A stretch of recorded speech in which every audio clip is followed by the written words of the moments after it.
কাজ করলে হয়তো শক্তি বাড়ে, আর যার শক্তি বেশি তার ক্ষমতা বেশি, নাকি? শক্তি, ক্ষমতা, কাজ এগুলোরই একসাথে একটা চ্যাপ্টারে কেন রাখা হইল? কাজ করলে শক্তিও বাড়ে না, শক্তি বাড়লে তার ক্ষমতাও বেশি হয় না। তো চলুন আমি এক্সপ্লেইন করব কেন এই কাজ, শক্তি, ক্ষমতা একটা চ্যাপ্টারে, অ্যান্ড এই কাজ, ক্ষমতা, শক্তির মধ্যে যে ইন্টার রিলেশন।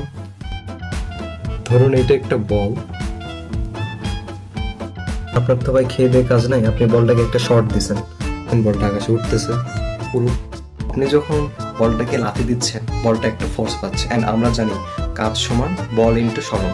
তো বলটাকে আমি লাথি মারলাম, বলটা একটা সরণে গেল, সো এখানে অবশ্যই কি হলো? কাজ হলো। দেন এই কাজটা কিন্তু যে কোনোভাবে হতে পারে, বলটা সোজাও যেতে পারতো, উপরে যেতে পারতো, আবার যে কোনোভাবে যেতে পারতো, কাজ কিন্তু। আপনি বল মারছেন, ভালো কথা, কাজ করছেন, ঠিক আছে, বাট এখন শক্তিটা কি? শক্তি হতে পারে দুই ধরনের, এক গতিশক্তি, দুই হচ্ছে স্থিতিশক্তি। স্থিতিশক্তি হয় যখন আপনি বলটাকে মারছেন, ধরেন বলটা হচ্ছে আকাশে একটা জায়গায় স্থির হয়ে গেল, ভূমি থেকে উচ্চতা পর্যন্ত যে দূরত্বটা, এটার জন্য সে একটা বিভব শক্তি লাভ করবে।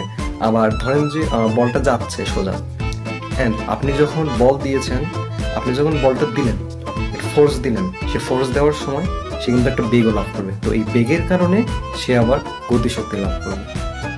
আশা করি কাজ শক্তি বুঝে গিয়েছেন। এখন আসেন আপনাদেরকে ক্ষমতার কনসেপ্টটা বলি। সো ধরুন আমি বলটাকে নিয়েছি, নেওয়ার পরে একটা উচ্চতায় নিয়ে গেলাম, আবার এক জায়গা থেকে আরেক জায়গায় নিয়ে গেলাম। সো আসলে আমাকে কী করা লাগছে? নিয়ে যাওয়ার জন্য একটা কাজ করা লাগছে। এই কাজটা আমি কত সময়ের মধ্যে করব? আমি যদি একটা কাজ 1 মিনিটের মধ্যে করতে পারি, তাহলে আমার যে ক্ষমতাটা থাকবে, এই সেম কাজ যদি আমি 30 সেকেন্ডে করি, অবশ্যই আমার ক্ষমতাটা বেশি হবে। তো আসলে এই যে কাজ, ক্ষমতা, শক্তি, তিনটে কিন্তু রিলেটেড।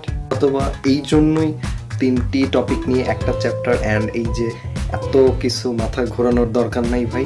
কাজ, শক্তি, ক্ষমতা তিনটার একটু সম্পর্ক আছে, কারণ কাজের সাথে শক্তি সম্পর্ক দেখলাম, অ্যান্ড শক্তিটা আবার যখন আমি কাজ করলাম তখন এখানে ক্ষমতা আসতেছে।